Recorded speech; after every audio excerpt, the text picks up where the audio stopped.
We throw beach towels into the breeze, ease our backs into the sand, close our eyes, and ask the sun to stay out just a little bit longer. And we don't run when the heat gets stronger. We just lather our skin with sunscreen, close our eyes again, and drift off into a silent sleep, knowing we're protected from whatever else the day might bring. This protection is beautiful.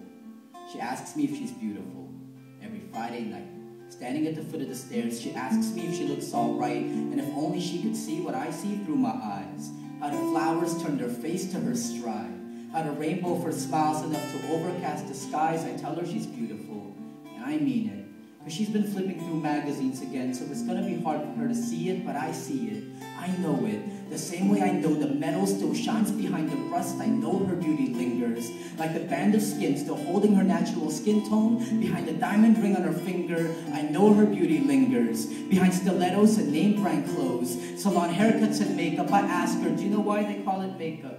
Because too much of it makes you make up lies about who you really are, and you already shine brighter than any star. You can see it if the city would only turn its lights off for once, but it seems the world has forgotten where the shine should really come from. We're thinking outside in instead of inside out, baby.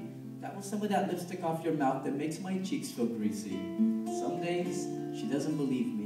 Those days when she's at her worst, when nothing else hurts more than her reflection staring back at her every tear, drips like Chinese torture, face down in the aftermath, her confidence shattered to a pile of broken mortar, she is left defenseless, while we make battlefields out of skin, silicone and collagen being buried beneath like landmines. We're recruiting girls as young as 9, putting them through boot camps of crash diets and bulimia, using Revlon for war paint, Gucci for body armor, Coach purses as weapons of mass distribution. Beauty versus vanity, and vanity is slicing beauty up her sternum to expose her flaws for the rest of the world to gawk and laugh at. If you think I'm taking that metaphor a little to the extreme, ask yourselves how many times we've cut down others for not meeting our superficial expectations. Yesterday, I saw a 14-year-old girl wearing a skirt shorter than my father's ambition, and I can just imagine that while she powders her face in the bathroom, downstairs on the TV, pedophiles are getting caught staring stupid into the hidden cameras of Dateline NBC. I wish I could tell her I'm sorry we let you down. I promise you can return to slumber parties and gossiping about boys when the world decides to finally come around. I am not self-proclaimed righteous. In fact, I've stared at more cleavage than I can count. But if there's any glimpse of any honesty left in me,